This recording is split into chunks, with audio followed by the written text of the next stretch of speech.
जब ढोल नगाड़े बजे तुम्हारे घर के आगे तुम्हारे रिजल्ट पर, तो आस पड़ोसी दुनिया पूछने आए कि अरे क्या हुआ, कि अरे लड़का एसआई कांस्टेबल, लड़की एसआई कांस्टेबल बन गई। उस दिन समझना कि तुमने जीवन में कुछ प्राप्त किया है, जो दूसरे तुम्हारे नगाड़ों की चोट पर उनके कान थर्रा जाएं, और जो आज तुम्हारे ऊपर उंगली उठाते हैं वो हाथ तुम्हें आशीर्वाद दें। वो है बड़ा बनना, वो है जीवन में कुछ पाना। कि जो हाथ कहते रहे निकम्मा है, अरे इसकी लड़की कुछ नहीं करती, पढ़ाया था देखो घर पे बैठी है। तुम में से बहुतों की शादी हो चुकी होगी लड़कियों की, तुम्हारे ससुराल में घर में कोई ताना देता होगा, अरे काम धंधा तो आता नहीं है।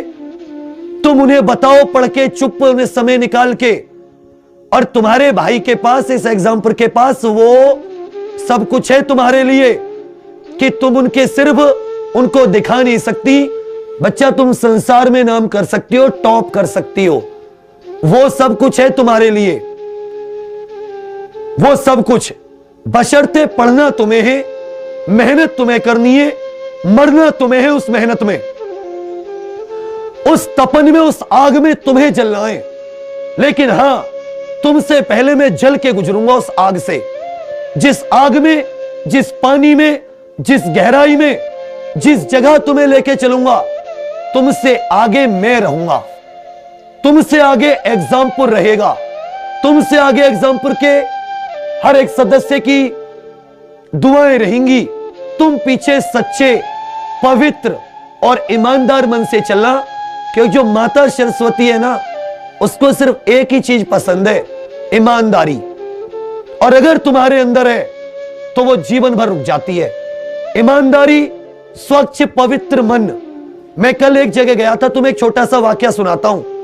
मेरठ सरदने के पास एक गांव है गोटका, एक व्यक्ति से मिलना हुआ, बहुत ज्यादा नफरत थी उन्हें हमसे, पता नहीं किस बात की, बट उनके पिताजी फौज से रिटायर है, सिर्फ इस वजह से उनसे मिलने गया, वरना पुलिस जाती।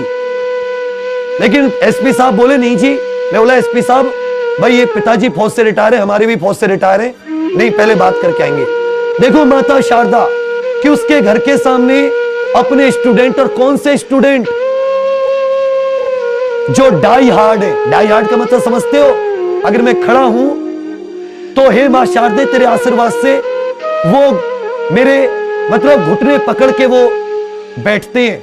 मतलब इतने ज्यादा प्रेम करने वाले स्टूडेंट, जिसके बड़े बड़े भाई बहन दोनों सेलेक्टेड होकर नौकरी कर रहे हैं इस एग्जाम्पल से, उसके, और देखते देखते 10 20 30 बच्चे इकट्ठे हो जाते हैं और कहते हैं कि सर अगर मंदिर में हमने ऐलान कर दिया ना विवेक सर आए, आप पे भीड़ संभाली नहीं जाएगी।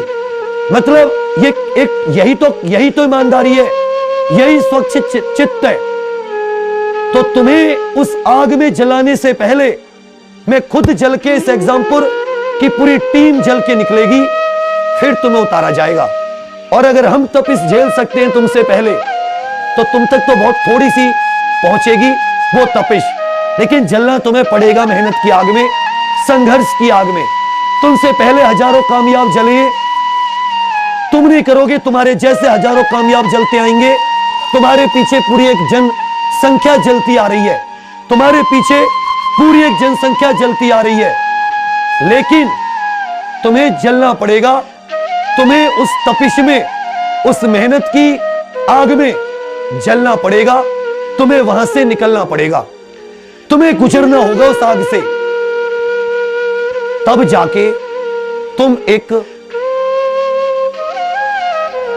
सफल इंसान बनोगे।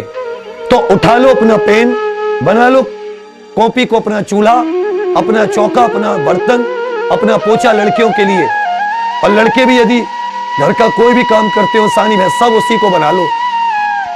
सानी करते हुए भी तुम तेज आवाज में सुन सकते हो जो मैं बोल रहा हूं। मैं आईपीसी पढ़ा रहा हूं तो उसको बोलता हूं, जितना बोलता हूं उतना लिखता हूं। कोई करंट अफेयर पढ़ा रहा हूं तो उसे सुनो।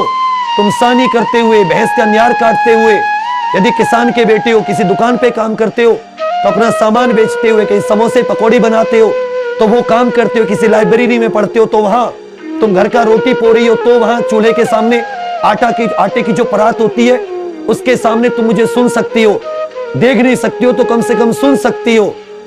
पोछा लगाते हुए तुम अपनी जेब में फोन को अटका के लीड से एक लीड भी सुनोगे तो भी तुम सुन सकती हो, झाड़ू लगाते हुए भी। लेकिन तुम्हें इन सभी के साथ तुम्हें दोनों पैर साथ, तुम काम भी साथ करो, पढ़ाई भी साथ करो। जब काम नहीं है सिर्फ पढ़ाई करो। यदि तुमने जुनून सा ला दिया ना पागलपन, तुमने जुनून ला दिया पागलपन, एसआई छोड़ो, कांस्टेबल छोड़ो, तुम डीएसपी आईजी आईपीएस बनोगे। ये जुनून ला दो अपने।